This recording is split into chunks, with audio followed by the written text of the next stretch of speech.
Hey you guys!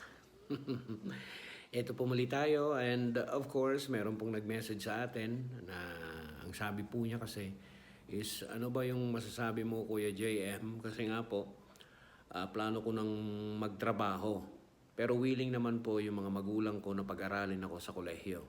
Pero parang feeling ko naman mas maganda na lang yung magtrabaho ako kasi para kahit papano hindi na po problemahin ng mga magulang ko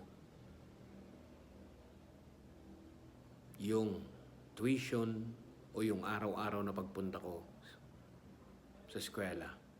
Well, alam mo, yung sinasabi mong magtrabaho, madali na lang yan kapag natapos mo na yung edukasyon mo. Okay? It is because swerte mo pa nga dahil willing pa yung mga magulang mo na pag-aralin ka marami nga dyan Di ba? Talagang ginagapang nila kanilang mga sarili.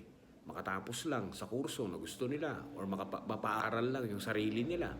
Swerte mo pa rin. Dahil kahit papano nandyan yung magulang mo na nakaantabay para sa magandang kinabukasan mo. Ito lang ang masasabi ko. Ang edukasyon kasi, okay, kaya pinupush ka ng mga magulang mo. It is because maybe yan na lang yung tanging kayamanan na maipapamana nila sa'yo na walang makakanakaw at hanggang sa dulo ng iyong buhay, dala-dala mo yan hanggang sa libingan. Di ba? Kasi yung pagtatrabaho, okay lang kung may trabaho ka, wala namang problema dyan Pero mas maganda kung may matapos ka.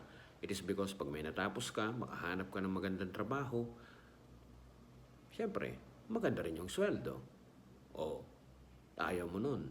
Kaysa pilitin mo yung sarili mo na magtrabaho na ngayon, para saan yung pagtatrabaho mo? Para sa kapritsyo mo? Or para makatulong ka sa bahay ninyo? Kung willing naman yung parents mo na suportahan yung pag-aaral mo, tsaka mo na problemahin yan pag may narinig ka sa kanila na hindi ka na mag-aral, magtrabaho ka na lang dahil hindi ka na namin kayang pag-aralin. Hindi Pinupush ka nila So sundin mo kung ano yung sinasabi ng mga magulang mo. Alam ko, may rahil, may nakikita ka dyan na mga nag-work na, stuff like that, na mga kaibigan mo, at nakikita mo na medyo maganda-ganda rin yung kinikita nila. Alam mo ba, na sa kahit gaano kaganda yung kinikita ngayon ng mga kaibigan mo, mas mahihigitan mo yon once na makapagtrabaho ka na at matapos mo kung ano yung kurso na kinukuha mo at matapos mo yung edukasyon mo. Okay? So sa ngayon, sabi ko, mag-focus ka na lang muna sa pag-aaral mo. Okay? Tsaka mo na isipin yung pag-aaral, yung pagtatrabaho kapag meron ka ng diploma, kapag meron ka ng natapos. Okay? Dahil sigurado ko, mas malaki pa yung maitutulong mo sa pamilya mo once na makapagtrabaho ka na at natapos mo yung edukasyon na gustong ipamana sa'yo ng mga magulang mo. Okay? Huwag mong pilitin ang lahat.